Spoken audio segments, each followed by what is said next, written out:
আসসালামু আলাইকুম প্রিয় গাইস, আমরা মালয়েশিয়া থেকে বলছি। এই যে বাইক দেখতে পাচ্ছেন, আমাদের দুটি ভাই যশোরের, ওনারা খুব পয়সাওয়ালা লোক।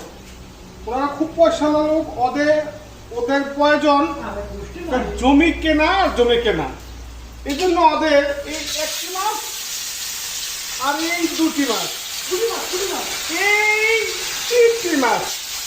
এই তিনটি মাস তারা রাতে খাবে, সকালে হালকা পাতলা খাবে এবং রাতে দুপুরবেলা তারা দুটি ভাই খাবে।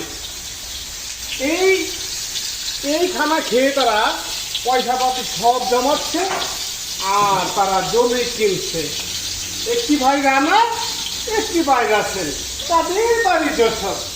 তারা পয়সা পয়সা পয়সা করে জীবনটা মানুষকে বিলিয়ে দিল।